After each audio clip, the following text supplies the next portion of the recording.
وہ دن ہے اور آج کا دن ہے جاپان میں لوگ ٹوٹے ہوئے برتنوں کو سونے سے جوڑ کر پیس آف آرٹ بنا رہے ہیں۔ یہ لوگ اپنی زبان میں اس فن کو کنسوگی کہتے ہیں۔ جاپان میں کنسوگی کے عمل سے گزرنے کے بعد عام سے پیالے، پلیٹیں، مگ اور گھڑے ملین ڈالر کا آرٹ پیس بن جاتے ہیں اور میوزیم میں رکھے جاتے ہیں، یا پھر لوگ انہیں اپنے گھروں میں سجاتے ہیں۔ یہ فن صرف اشیاء کی ریپیئرنگ کے لیے استعمال نہیں ہوتا، بلکہ اس کے ذریعے ٹوٹے پھوٹے اور تباہ حال انسانوں کو بھی جوڑ کر رگڑ کر نیا اور مہنگا بنایا جاتا ہے۔ جاپانی قوم خود بھی کنسوگی کا جیتا جاگتا شاہکار ہے۔ دنیا میں آج تک ایٹم بم صرف 2 بار استعمال ہوا اور یہ دونوں مرتبہ جاپان پر گرایا گیا۔ 6 اگست 1945 کو ہیروشیما پر پہلا اور 9 اگست کو ناگاساکی پر دوسرا ایٹم بم گرا، اور ان 2 بموں نے پوری جاپانی قوم کو مرتبان کی طرح کرچی کرچی کر دیا۔ لیکن آپ کنسوگی کا کمال دیکھیے، جاپانی قوم نے نہ صرف اپنی تمام کرچیاں جمع کر کے خود کو دوبارہ بنا لیا، بلکہ یہ اپنے اصل سے زیادہ قیمتی بھی ہو گئی۔ جاپان کی آج کی 20 بڑی کمپنیاں، خواہ یہ ٹویوٹا ہو، مٹسوبیشی ہو، ہونڈا ہو، ایٹوچو ہو، Nippon Telegraph and Telephone ہو، مٹسوئی ہو، جاپان پوسٹ ہولڈنگز ہو، ہٹاچی ہو، سونی ہو، اینیاز ہولڈنگز ہو یا باقی کوئی بھی کمپنی ہو، تو یہ دوسری جنگ عظیم سے قبل دفاعی آلات اور بم توپیں بناتی تھیں۔ ان کمپنیوں نے جنگ کے بعد اپنا کاروبار تبدیل کیا اور یہ چند برسوں میں دنیا کی بڑی تجارتی اور صنعتی کمپنیاں بن گئیں۔ جنگ عظیم دوم سے قبل جاپان کی فوج دنیا کی طاقتور اور خوفناک فوج تھی، پس پائی ان کے سلیبس میں شامل ہی نہیں تھی۔ یہ اگر جنگ میں ہار جاتے تھے تو یہ خودکشی کر لیتے تھے، مگر شکست کے داغ کے ساتھ گھر واپس نہیں آتے تھے۔ دنیا میں دوسرا خودکش سکواڈ بھی جاپانیوں نے تیار کیا تھا۔ یہ لوگ کامیکازی کہلاتے تھے۔ یہ پائلٹ سے یہ ہیروشیما سے جہاز اڑاتے تھے، فضا میں پٹرول کے آخری قطرے اور آخری گولی تک لڑتے تھے، اور اس کے بعد اپنا جہاز دشمن پر گرا دیتے تھے، اور یوں محمود اور ایاز دونوں آن جہانی ہو جاتے تھے۔ کامی کازی بڑے جذبے کے ساتھ تیار ہوتے تھے۔ لوگ اپنے نام لکھواتے تھے اور اپنی سلیکشن کے لیے باقاعدہ منتیں مانگتے تھے، اور آخر میں جب یہ اپنے مشن پر روانہ ہوتے تھے تو ان کا خاندان، دوست، احباب اور شاہی ہرکارے سلوٹ کے ساتھ انہیں رخصت کرتے، اور یہ اس کے بعد کبھی واپس نہیں آتے تھے۔ 7 دسمبر 1941 کو جاپانی کامیکازیوں نے امریکی بندرگاہ پرل ہاربر پر حملہ کر کے امریکی نیوی کو لوہے کے چنے چپوا دیے تھے، اور یوں امریکہ بھی جنگ عظیم دوم میں کودنے پر مجبور ہو گیا تھا۔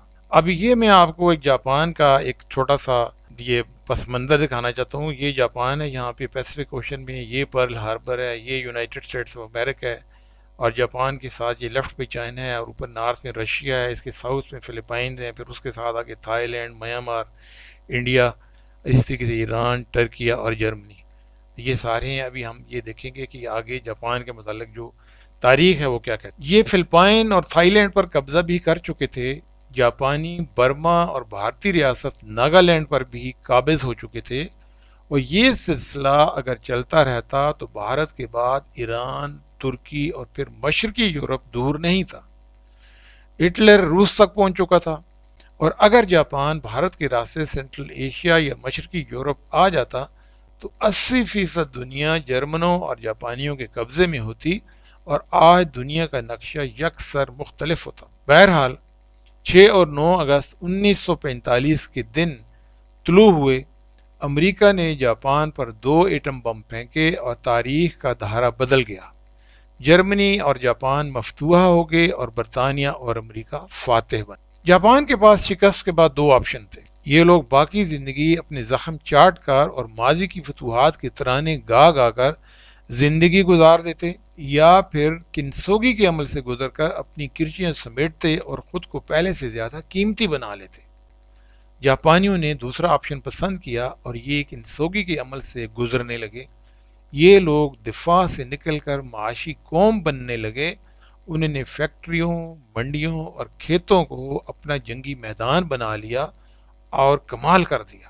جاپان سالانہ 900 بلین ڈالر کی مصنوعات ایکسپورٹ کرتا ہے اور یہ اشیاء پوری دنیا میں بکتی۔ ابھی ہم اگر اپنا موازنہ کریں تو جاپان 1945 میں جاپان کے اوپر ایٹم بم پھینکے گئے تھے، اس کے بعد نے جاپان میں اپنی زندگی بدل کے آزادی میں قدم رکھا اور ترقی کی راہ پہ گامزن ہوا ہے، جبکہ ہم 1943 میں یعنی اگست 1947 2 سال بعد آزاد ہوئے۔ جاپان کی جو سالانہ جو ایکسپورٹس ہیں وہ 900 بلین ڈالر ہیں، جبکہ ہماری صرف 32 بلین ڈالر، اور اس کے ساتھ ساتھ ہم ایک بے شمار ہمارے اوپر اس وقت قرضہ بھی ہے اور ملک کے اندر بے شمار باقی مسائل بھی ہیں۔ یہ کرپشن کی آماج گاہ ہے، یہاں پہ روزگار نہیں ہے اور ہماری کوئی بھی چیز سیدھی نہیں ہے، یہاں پہ لوگ کام نہیں کر سکتے، سہلی کے اوپر اور تن آسانی کے اوپر وہ زیادہ تر وہ ان کا ہوتا ہے، بڑے گھر پسند کرتے ہیں، کام نہ کرنا زیادہ تر پسند کرتے ہیں، اور ہمارے طور اتوار اور بڑے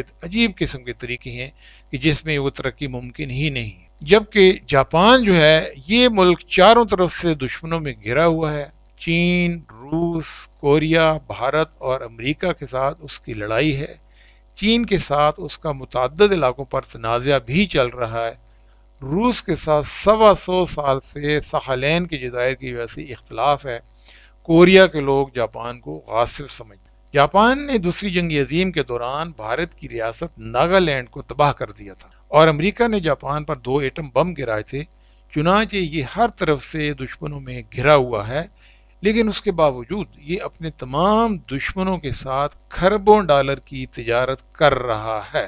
جاپانی گاڑیاں، کمپیوٹر، ہیوی مشینری اور ادویات پوری دنیا میں جاتی ہیں اور یہ اپنے دشمنوں سے بھی کھل کر خام مال منگواتا ہے۔ جاپان نے عاجزی اور سادگی کو بھی اپنا آرٹ بنا لیا ہے، یہ جھک کر ملتے ہیں اور دوسروں کے سامنے بچ بچ جاتے ہیں، ہاتھ ملانا بے ادبی سمجھتے ہیں۔ چنانچہ بادشاہ ہو، وزیر اعظم ہو یا ہونڈا یا کرولا کمپنی کا مالک ہو، وہ سینہ اور گردن جھکا کر آپ سے ملے گا۔ پوری قوم کام کی عادی ہے، لوگ 1 منٹ لیٹ نہیں ہوتے، پوری زندگی ایک کمپنی یا ایک فیکٹری میں گزار دیں گے اور کبھی معاوضے میں اضافے کا مطالبہ نہیں کریں گے، 2 یا حد 3 مرلے کے گھر میں رہیں گے، زندگی کی آخری سانس تک کام کریں گے۔ اگر خدا نخواستہ کسی سال 3-4 اضافی چھٹیاں ہو جائیں تو یہ دہاڑے مار مار کر روتے ہیں۔ آج سے 3 سال قبل ملک میں 9 چھٹیاں اکٹھی آ گئی تھیں اور یہ لوگ ریلوے اسٹیشنوں، پارکوں اور گھروں کے دروازوں پر کھڑے ہو کر رونے لگے تھے۔ ان کا کہنا تھا ہم 9 دنوں میں کیا کریں گے؟ لوگ پوری دنیا میں چھٹیوں کے لیے احتجاج کرتے ہیں، لیکن جاپان میں چھٹیوں کے خلاف اور اوقات کار میں کمی پر احتجاج ہوتا ہے۔ حکومت اگر قومی تعطیل کر دے یا کمپنی کے مالکان اوقات کار کم کر دیں تو یہ سراپا احتجاج بن جاتے ہیں، یہ مرد آباد کے نعرے لگانا شروع کر دیتے ہیں۔ ناظرین، اگر ہم من حیث القوم اپنی عادات اور طور اتوار کا جائزہ لیں تو جاپانی قوم سے بہت کچھ سیکھ سکتے ہیں، لیکن ہمیں اپنے آپ کو بدلنا ہوگا اور اپنا محاسبہ کرنا ہوگا۔ کیا ہم کام کرنا پسند کرتے ہیں؟ کیا ہمارے اندر عاجزی و انکساری پائی جاتی ہے؟ کیا ہم اپنے دشمنوں کے ساتھ تجارت کے حامی ہیں؟ کیا ہم معاوضہ بڑھائے بغیر کام جاری رکھ سکتے ہیں؟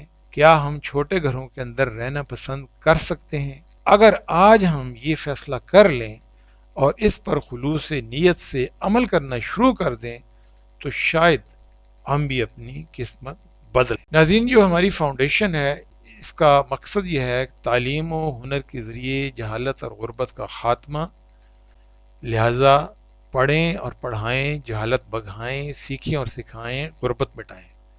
آپ سے گزارش ہے کہ ہمارے چینل سبسکرائب کیجیے گا۔ کسی بھی قسم کی معلومات کے لیے ہمارے واٹس ایپ کے اوپر ہم سے رابطہ کریں، اور مزید معلومات کے لیے ہماری ویب سائٹ، فیس بک یا یوٹیوب سے بھی آپ مستفید ہو سکتے ہیں۔ بہت شکریہ، جزاکم اللہ خیر کثیر، والسلام علیکم ورحمۃ اللہ وبرکاتہ۔